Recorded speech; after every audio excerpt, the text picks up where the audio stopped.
उत्तर महाराष्ट्रातील कानाकोपऱ्यातील राजकीय, सांस्कृतिक, क्रीडा, शैक्षणिक, आर्थिक, आध्यात्मिक, सामाजिक व गुन्हेगारी वृत्तांचा आढावा देणारं न्यूज चॅनल म्हणजेच ब्रेकिंग न्यूज लाईव्ह नाशिक। आम्ही दाखवतो देशाची सत्य परिस्थिती।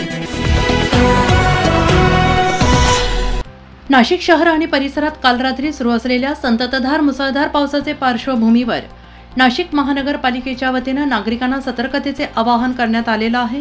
पावसाचे पाणी धरणातून सोडण्यात येणाऱ्या विसर्गामुळे गोदावरी नदी, नंदिनी नदी काठच्या परिसरात पाण्याची पातळी वाढण्याची दाट शक्यता आहे। दरम्यान सातपूर मधील नंदिनी नदीला पूर आलेला आहे। तसेच परिसरात विविध ठिकाणी घरामध्ये देखील पाणी शिरलेले आहे। खूप ठिकाणी अनाउन्समेंटद्वारे मदतीसाठी संपर्क आणि सतर्क राहा असा इशारा देण्यात आलेला आहे। नदीकाठच्या परिसरात राहणाऱ्या सगळ्यांनी खबरदारी घेऊन आवश्यक ती सुरक्षितता उपाययोजना कराव्यात असे आवाहन महापालिकेच्या आपत्कालीन व्यवस्थापन विभागाच्या वतीने करण्यात आलेले आहे। कोणतीही अडचण अथवा आपत्कालीन परिस्थिती उद्भवल्यास तात्काळ महापालिका यंत्रणा कक्षाशी संपर्क साधावा असे आवाहन मनपाच्या वतीने करण्यात आले आहे।